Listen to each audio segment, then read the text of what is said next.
Good afternoon, everybody, and welcome back to Procrastinators Pit Stop. I am sitting here with Peter Wishnie.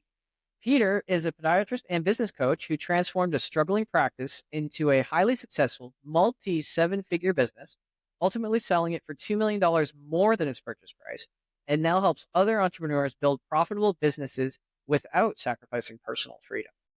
Peter, welcome to the show. Thank you, Chris. Thanks for having me. And we're happy to have you. We got a lot of interesting ground to cover. But before we do get into that, we do like to have a little icebreaker on the show. And the question for you today is, which cartoon character do you resonate with the most and why? That's an interesting question. Probably the first time I've ever been asked that question. So my biggest personality trait is I persevere. I'm persistent. So I'm older. So let's go back to the cartoon days of my youth and Rocky and Bullwinkle. And more of a Rocky, just consistently persistent and achieving the end result. I like that. I like that. It's not digging that far back. I mean, we've had Popeye and Olive Oil, and we've had what's the other one, Wimpy and Sinbad, and all those other ones too. I think those cartoon days were the best. Well, some of the stuff that comes out now is pretty. I don't even know what to call it. I won't go there. I don't know what to call it. Different. There you go. That's a word. I mean, SpongeBob's pretty good. Oh, yeah. Well, actually, SpongeBob I was impressed by because there are, well, I don't know if you're reading too much into a cartoon at this point, but, they had all the archetypes of different personality traits within SpongeBob, right? You had the affable idiot. You had the greedy person, Mr. Krabs. You had the they called him a narcissist. I don't know if he was Squidward. And then, you had all these other, things in there. And then like in a kid show, like really, I mean, are we stretching or is it actually there? Right. Yeah. They do that all the time. If you just look into Bugs Bunny and they just thought that show was pretty violent, right? And some of those cartoons back then might not have been aired today. But as a kid, I didn't see that. Now you can look into it as an adult. You can look into it and see things like, oh, there were some double entendres going on all the time, right? Things that you totally missed as a child. Oh, that's true. And sometimes that's a good way to go back and just rewatch some of them, see the stuff that you missed, right? So, but then they have to put something in there for the adults that are watching with that have the TVs on with their kids there, right? Right. Exactly. Absolutely. Great. Well, let's slide into it a little easier here, Peter. How do you define procrastination, and what does it mean to you personally? Great, good question. So I think we all procrastinate. I think the more entrepreneurial you are a bigger procrastinator. But there are things that we do to overcome it. So procrastination is not laziness, and that's an actual. People just think it's, well, I'm lazy. And we get down on ourselves saying we're lazy and we get mad that we could have done this, we could have done that.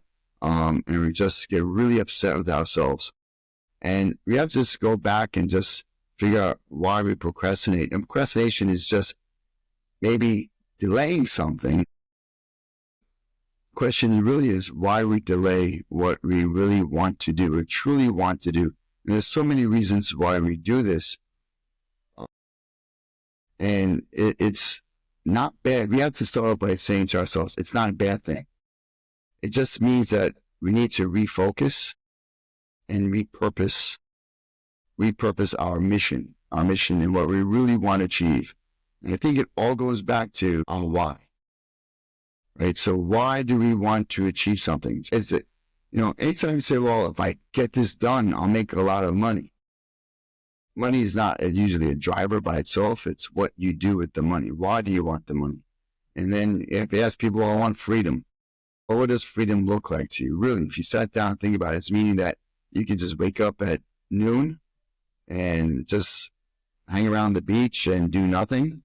And I really don't think that, well, I know entrepreneurs don't do that, right? I always want to know why entrepreneurs, like, you make a couple of million, you make $1 billion, and they still want to make more. And we go, Don't you have enough? And it's not about making money. It's about building. It's about building something. Instead of making puzzles and putting puzzles together, they're building companies, building organizations, building buildings because it's exciting and it gets that dopamine effect. Adrenaline keeps on running. And we need to go back and find out what gets our adrenaline running and running every single morning and getting out of bed and getting motivated to do something. There's a book that I thought about, Motivation is a Lie. Right? You know that book? I think it's Darren it's Hardy, Benjamin Hardy, I think wrote that. And it's like, I have to get motivated. You have to just find your purpose and really have it in your gut. Like it's deep in your gut feeling. Like it's something you really want to do. But I'm sure we're going to talk on about like procrastination and why we do it and how to overcome it as well. Oh no, actually, yeah, that was actually the segue into my next question for you. We all know that there is no silver bullet, 100% surefire way for everybody because everybody's different. We just, kind of already said that. What's been your secret sauce to overcoming procrastination? And I learned this, I'm as you said, a podiatrist. I retired a year ago after 34 years. But in order to get through school, I was not a natural good student until I got into like high school. And because my sister, who's 3 years older, got straight A's, I would go into class and the teacher would say, "Oh, you're Debbie's brother." And that really meant like, oh, they expect me to be a straight A student, just like my sister, right? She would get like 100 on a math test and would come home with a 99. She said, see, I beat you, all that kind of stuff. Friendly competition. But before that, I was at a hard time studying and staying focused. And even through that period of time, I got into medical school, and I actually flunked out of my first year in medical school, my first semester, because I did not know. When you go to college, you take a couple hard classes, and then you have to take a bunch of easier classes because you don't have a couple hard classes. So it wasn't so bad. But when every single class matters, you know what? Let's skip anatomy today. You're going to be a surgeon. You can't skip anything, right? Everything's important. So I had to sort of like organize every single course. And then I set, and to make every single course count and be, and just know that you're allocating the right amount of time for each subject. So then I sat down with my, one of my anatomy professors, and she gave me a secret, and which helped me get through school and everything and really excel at school. And I learned how to organize my time. But better yet, so I became a really good planner. I have my organizer. I had a Franklin Covey planner for years. Now I have a full focus planner with Michael Hyatt, and I plan out my goals and and every single thing that relates to that goal. And I focus on the one thing that I need to do this week that will make everything else easier. And that's the book. That's from the book, The One Thing. It's an amazing book. So the one thing, really like, I want to do this. That's entrepreneurs are just creative people. I could do this. I could do that. I could do this. You can do a lot of things, but then when you're overwhelmed, you start procrastinating, if you want to call it that. But if you just say, what's that one thing that's going to make everything else easier for the week? That's huge.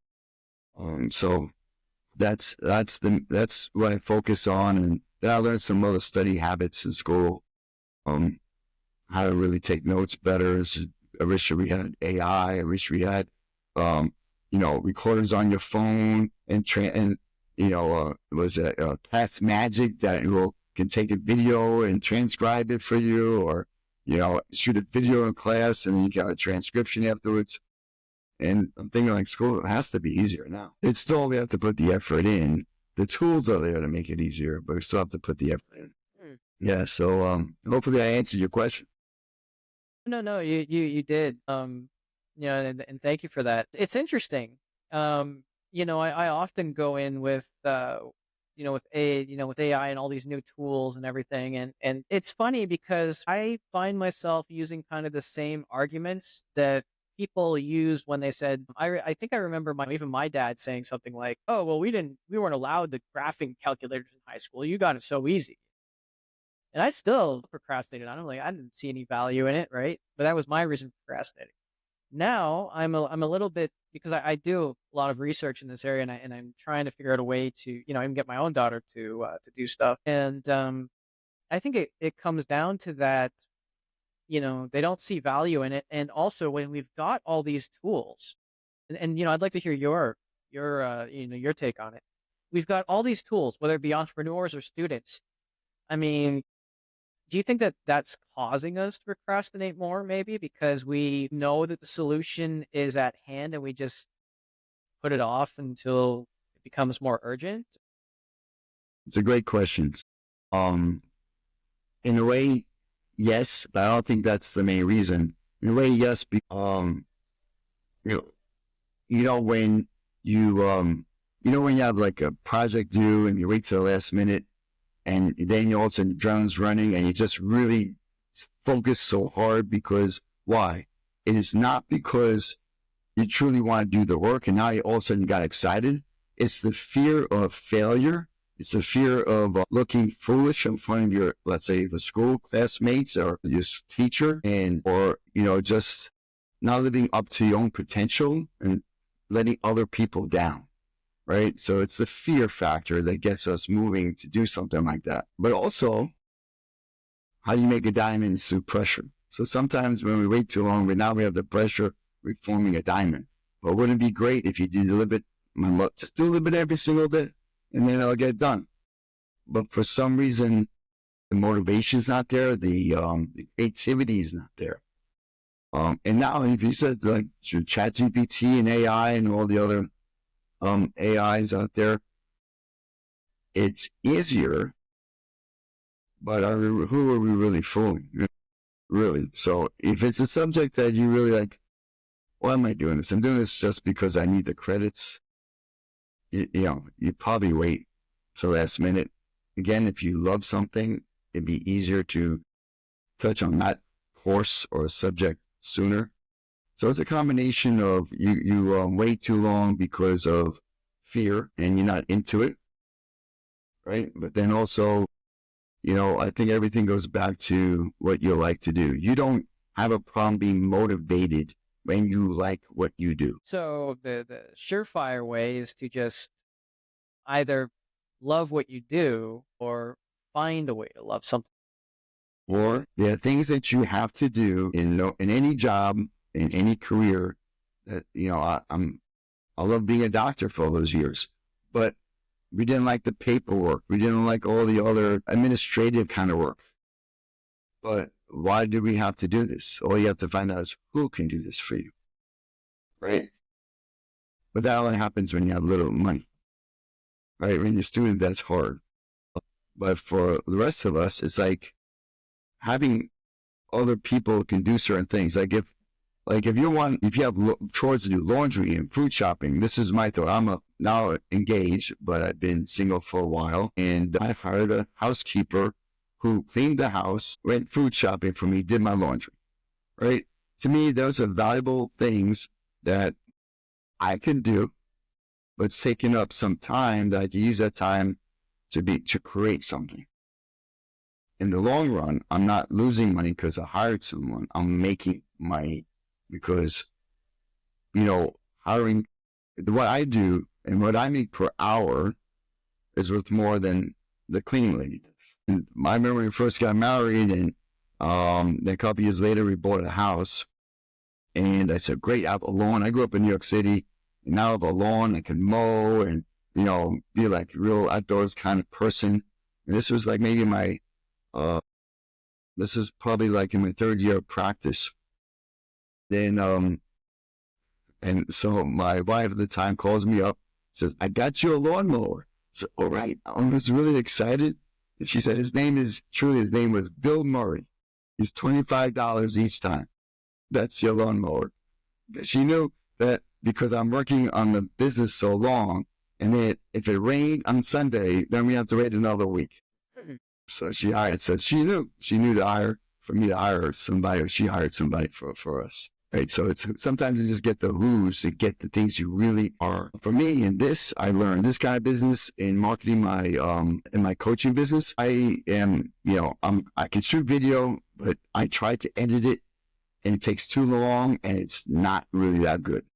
So why waste my time, hire a VA from the Philippines who can do all that stuff for me so I could do what I really like to do, and that is plan my coaching programs and work on my clients and just sit down with prospective clients that want possibly use me as a coach and learn more, sales and coaching. It's interesting that what you said there, and I wondered about one thing, because you were mentioning that you delegated out the stuff that that you didn't like or you weren't good at, and that's something that many entrepreneurs have difficulty with because it's their baby.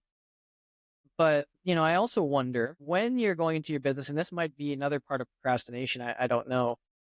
Do you go, when you're scaling or when you're growing your business, do you go wide or do you go deep? Great question. I think initially you just go deep before you go wide. If you go too wide, you're not going to be able to handle the clients, customers, patients, what have you.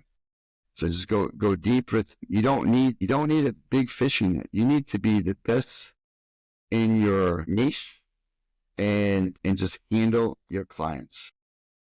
And for doctors and business owners, the best way to make money is word of mouth, getting your present clients to refer other people. And so spending more time providing excellent service versus trying to see a whole bunch of people. And it's a problem doctors have right now. And insurance reimbursements are so low, doctors are seeing patient after patient after patient. Patients think we do that because we want to make more money. No, when you're getting paid very little for what you do, you have to see volume. And doctors, now I teach doctors how to overcome that. And the same thing if you're owning a restaurant or whatever business you own, how to overcome that. You realize that if you get paid for tremendous service and to be recognized as a great, whatever, doctor, whatever your business is, and then you'll be like the top in your community. You can't be the top, initially be the main person in the bigger region. You want to be just in your location, be the best you can be. If you have a brick and mortar business. In a internet business, again, you have a certain people that you serve. Serve them first and do a great job of that, and they'll refer other people. A slower process, but in the long run, it's actually take off. They'll be easier because you have the clientele that you want, the patients you want, the customers that you want will refer other people just like them, and you'll be better off. You'll be able to serve them better. No, that makes a lot of sense. The healthcare system in general in North America is frustrating, and you're right. I've been guilty of thinking that. Like, they slam patient after patient after patient in because the insurance thing. You're right too that they probably don't make as much as we think they do, right? When you are looking at a business and you say, whether it's a doctor's business or whether it's a startup or not, what is the key thing, do you think, to having a successful business? Is it dedication or is it passion? It's passion. My father taught me this, and he said, I don't care what you do. You could be a garbage man. Just do something you really like to do and be the best at what you do. Right. And I teach my kids that, taught my kids that. They're older now and they're very happy in their professions. You have to get up every single morning and do something 8 hours a day at least, and do it for, 40 years, 30, 40 years. Right? So you have to love it. When people say, I hate this when people have these misconceptions about things. Oh, you can't make a living doing that anymore. You can make a living doing what, except for you can make a living doing whatever you want to do, except for old technology that no longer exists. But as long as it exists, you can make a living doing whatever you want to do, as long as you're passionate about it. And that's when you can take something that's not working in that present model and change it. I mean, you think about the Kodak camera, right? And that, so just so I love photography. Oh, I can't make money on it, doing that. Why not? You just have to then say, what can we do now that will make things easier for people, find solutions that people have problems with. You have a business. If most people have a problem with something, you have a solution for it, you have a business. So just change things, pivot. That's what we learned in COVID. We learned how to pivot, right? And so we should be good at that now. Passion is everything. Enjoy your life. You have to, speaking of passion means being happy. Happy is like do have. People say, when I have this, when I have so much money, I'll be happy. Okay? In order to have money, in order to have whatever you want, you have to be it first. You have to be happy first. Then when you're happy about it, you can do the work with passion. Then you'll have it. Okay, oh, I'm depressed. I'm depressed because I'm not in a relationship. Well, then you go on a date and you have a sourpuss face on. You're not happy, you're depressed, and who wants to go on a date with someone that's depressed? So you have to be happy, which happy translates into positive energy. People hang around other people who have positive energy, and people buy things from other people who are energetic. To a point, you don't want to be like, I'm again dating myself in New York, Crazy Eddie. I don't know if you've heard of Crazy Eddie. Right. Yeah. Right. You want to go like too over. Right. Right. Yeah.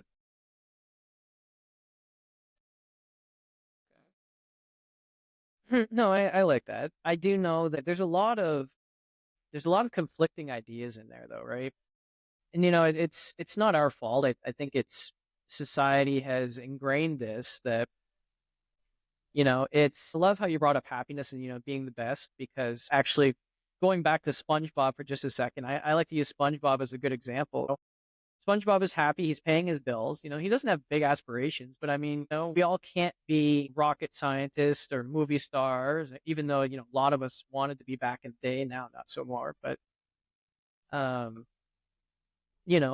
it's absolutely all right as long as they're happy doing it. But to your point too, I remember conversations like this, the starving artist arguments and the, how can I, if I flip burgers the best, how do you make money at that? But then you said, so you take the one thing that would make that job easier and maybe you invent it and patent it or something like that. Is that kind of where you're going with? Basically, yeah, sure. Yeah. It's one way to do it. I mean, you look at McDonald's, they don't operate now the same way they did back in the late 50s, right? Right. They did get the hamburger. I mean, then it was just hamburgers, fries, and a shake. And they got that out pretty quickly to go automation, what have you, back then. So now they have, I don't know, McGriddle and, eggs and chicken, and they still get it out fast. Right? So just, again, you have to pivot and know you have to solve people's problem. And that to me takes the creativity about that. That's what we're going back to where we're talking about. We need time to think and be creative versus doing the things that don't make us. No, that makes a lot of sense. It actually goes back to another conversation I was having a little earlier, where the biggest, I want to hear your take on this as well. The biggest issue that we have in society today is that we tend to look for solutions and we tend to focus too much on the solution without asking what the actual problem is. And the example was, want to go to the moon. And then, we as, entrepreneurs might sit down and say, oh, okay, well, what are some ways we can do that? Oh, there's a rocket way. Oh, there's an airplane skipping off the atmosphere or whatever, right?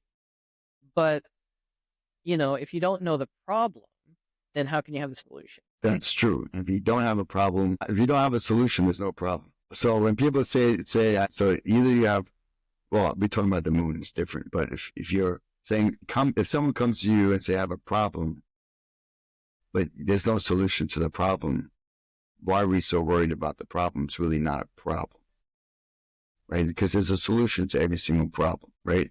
So, you don't, I would say focus on the problem. In that case, if you're talking about the moon, question is, why do we want to go to the moon? And what are some of the obstacles in our way to get to the moon? You know, the science, the physics, behind all that, what do you need to overcome?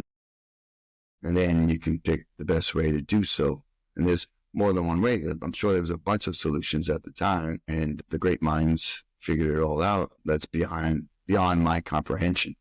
You know, anything regarding going to the moon or Mars, but it's just something that what happens. You know, JFK says we're going to land on the moon, and Henry Ford says we're going to build a specific kind of car.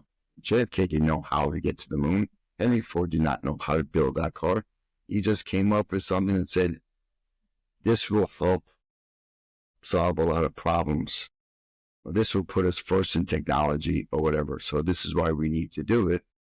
And then they hired the right people, or they had to keep on finding the right people to come up with these solutions. So just to sort of summarize this last little bit here, we have a solution, and then we have the solution, and we have the way forward, I guess. And then we need to have, you mentioned the one thing that would make all those things easier. So if I have a big task list and I'm looking at it using the one thing theory, do I take something on that list and say, what's the one thing that's going to make all of this easier? Or do I try and make a new thing and say, what's going to make all this easier?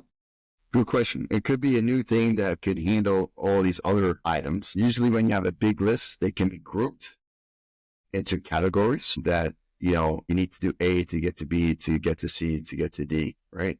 So then you just find in that group, you're going to do A. Or it could be something else that'll take care of all 5 things. So it's great to do a brain dump every quarter or every month or so, and then just say, okay, what do I need? And when it comes to what I'm learning about this in internet marketing, social media marketing, people love to okay, you shoot videos and you just write blogs and do all those things. But what's the one thing, why do you got that business? It's sales. Every business requires sales. Which, if that's your main business, it's not a hobby, it's a business, you need to have sales, you need to make money. So is it important to spend every single hour on shooting videos and writing content? Or is it also best, the first thing you should do is actually make a list of people you can contact and introduce them to your product? Because these are the people you already know of or you have communicated with, you relate with. So that's what you should do first thing in the morning. Do that thing that's going to end up making sales. Then the other things are important, but then time block them. Like maybe on Fridays, all you're doing is shooting content on Fridays. And you have it one day, you're good for the whole month. Versus doing I'm going to do a couple hours on Friday, a couple hours on Monday, and then Tuesday and Wednesday. You have to have time for, sales conversations, time for coaching. I'm on a lot of these coaching groups, and they have a lot of weekly coaching sessions. And after a while, you need time to actually implement the work they tell you to do. So, right? So keep on being on these coaching sessions. So I pick and choose, and they're recorded. And that's another thing. Talking about procrastination, FOMO, fear of missing out. That causes procrastination. I'm going to get out because I have this call schedule I'm a member of this coaching group. I need to be on this group, and I'm afraid that if I'm not on, I'm going to miss something, or just use an excuse for not doing something else, right? And to me, sometimes it means I'm going to just get more work, and I know what I need to focus on. So I'd rather use the time to focus on the thing that's going to drive sales and going to allow me to pay my bills. And I can still get that call through a recording. But really, it's from fear of missing out. That's why everybody's on these calls all the time. But the question is, when do you have time to do the? So you have to limit. And then we go, the shiny object syndrome. Oh, I like these calls, and then this person has these calls, and we get inundated in our email inbox. It's, get on this call. It's a free call.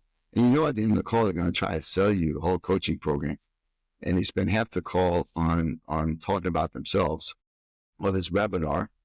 And so what's the best use of your time? And I'm not saying that that's bad. A lot of them are good. I do them. But I also hit the thing that I need the most, the thing that I need the most help in, if it's going to solve that problem, then it's okay for me to be on the call.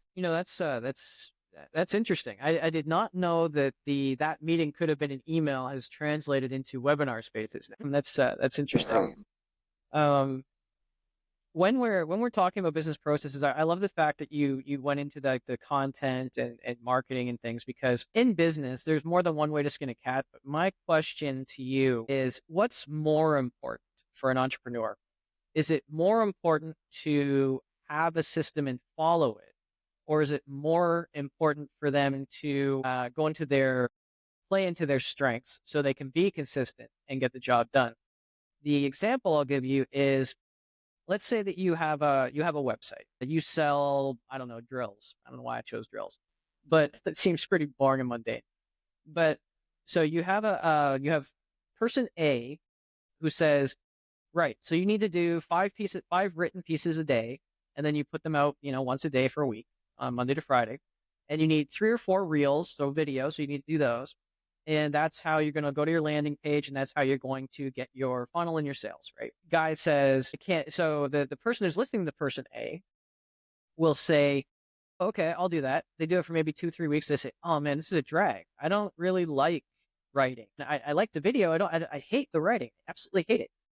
So is it more important for them to follow that system from person A?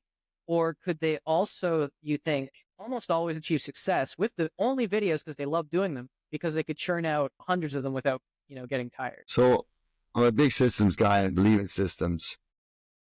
And when you organize the systems, well, I have what's called an organization board, or might have heard of organization boards. Every company has one. And it basically follows a system. It doesn't mean you have to do everything in the system. Matter of fact, you shouldn't do most of the things in the system.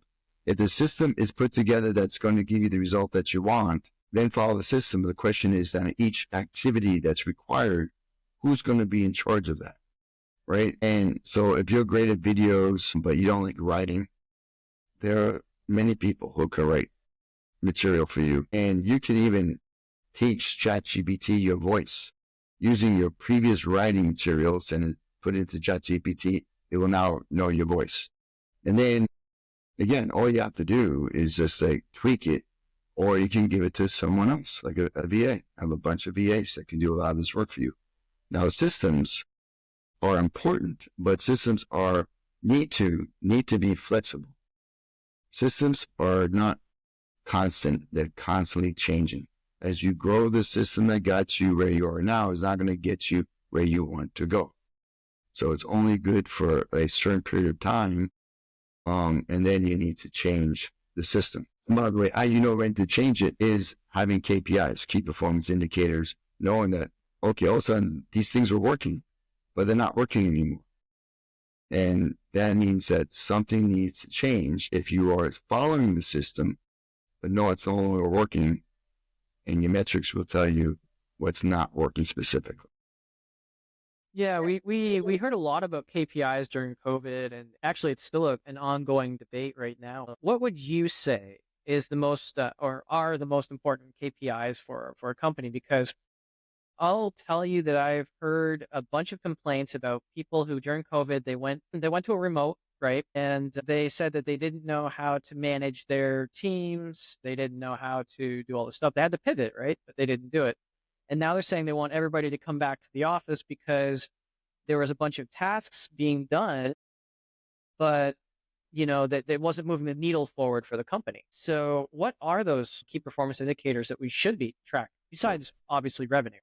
Right. So I will give it to you in the medical field, KPIs, and then you can do it for any other business that you want. It's a little bit different in internet marketing, but for example, every person in your office, in your organization has a purpose. The front desk person in the doctor's office has 3 main purposes. That is to keep the appointment book full with productive patients. Productive meaning procedures. That means if, as a surgeon, you operate someone and insurance companies you can't get paid by insurance companies for the next 90 days. It's a 90-day global. So if you had a procedure for the next 90 days, you're not getting paid. So you have a bunch of follow-up visits. If you do that, you still won't be productive. You're not going to make money. So you need to mix them in. So you need appointment book that's full with productive patients. The second thing is making sure these patients keep their appointments. And the third thing is to collect all monies due at the time of service, co-pays, deductibles, what have you. Those are the three main purposes, and each purpose is now measurable.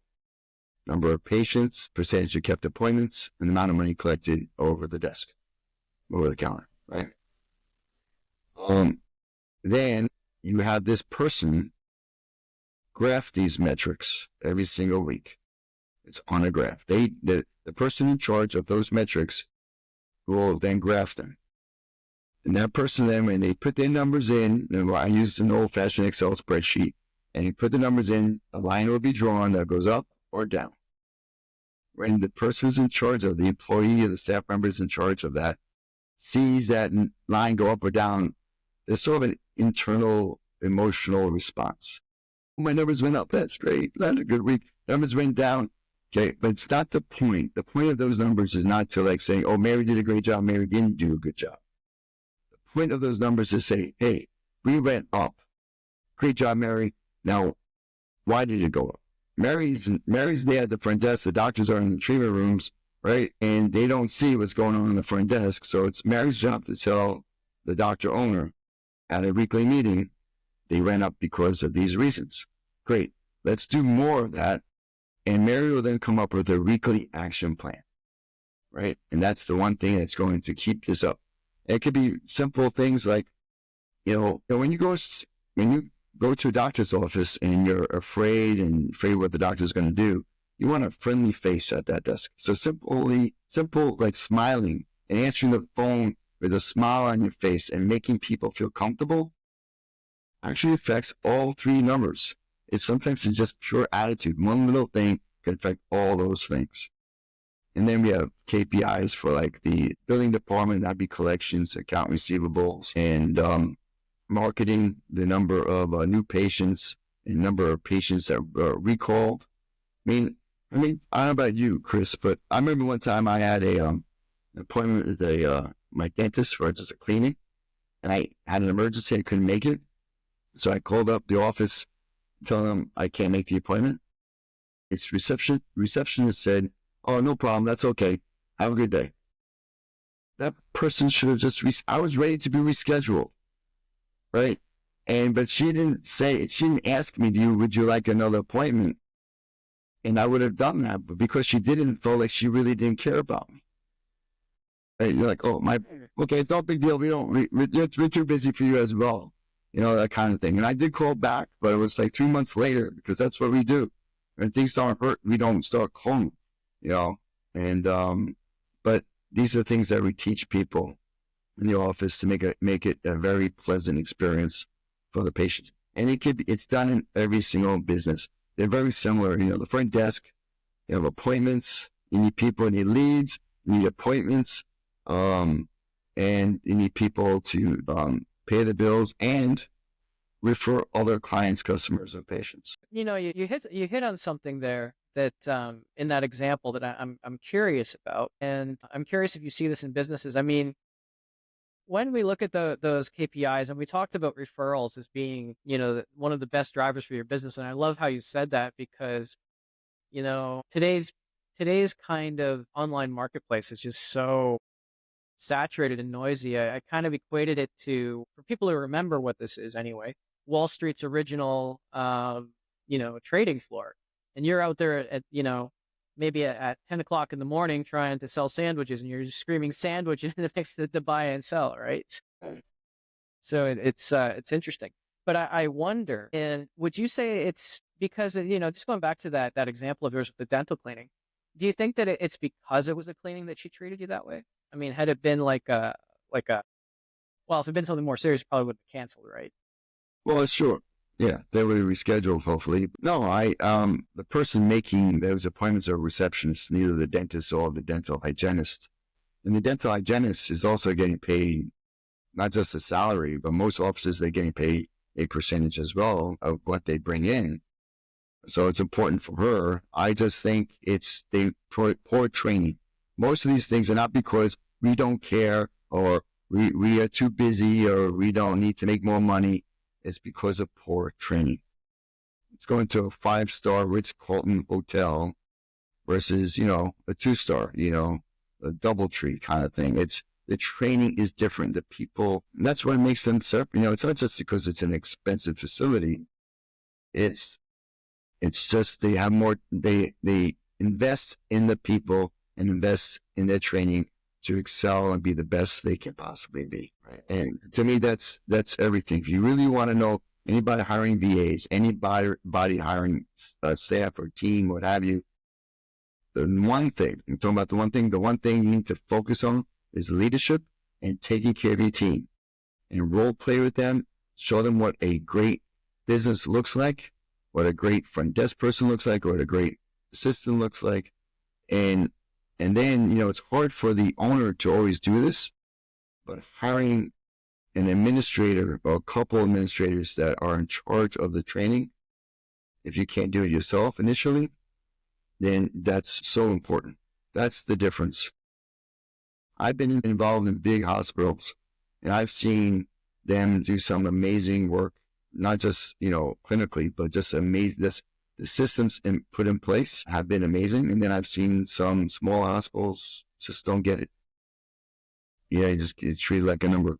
So it's just what your value, what your mission is. And you're not there as a doctor to treat patients to get them better, but you have to get that patient. Patient goes on a journey, especially if someone's really sick, from the illness to where they want to be. And you have to guide them through that journey, make them feel good, and have a great experience along the way. I like that.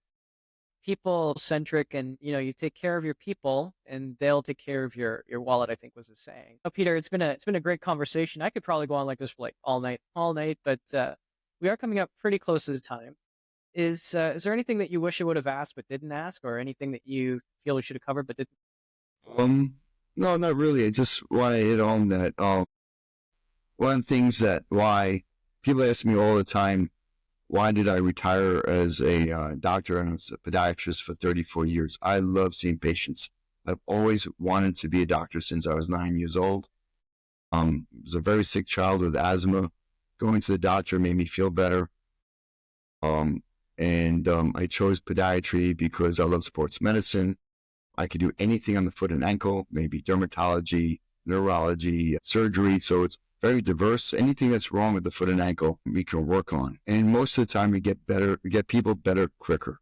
Then you go to a doctor, you have a cold, take these pills, in 7 days, you'll be better. If you don't take them, you'll be better in a week. Okay, so that's the ongoing joke there. So that's why I love to do that. And I sold my practice to private equity a couple of years ago, but it gave me the opportunity to be a full-time coach, helping other doctors put in better systems into their organizations, which then the end user, the patient, gets better care. So in the long run, I'm helping more and more people, which is my goal. I love that. It's the what did they say it was the impact, not the impression. Impact and not impress, or is it something like well, I don't know what the saying is, but it's a big impact. And I think it's just my passion. Well, just before we go here, Peter, what would be the best way for those to get in touch with you? Sure. Great ways to email. It's Dr. Wishnie, Wishnie @gmail.com. Just shoot me an email, and anything that you want to talk about, be more than glad to speak with you. Sounds great. And to all our listeners, don't worry, we are going to have that in the show notes for you, so it's easy enough to find. And once again, Peter, thank you so much for being on the show. It was a great conversation, a lot of good insights, had a few laughs, which is always a plus. And to all our listeners, thank you for tuning in. And just remember, if you can't find that motivation or inspiration for yourself today, maybe just go out and try to be that motivation or inspiration for someone else. And we'll see you again next time. Great.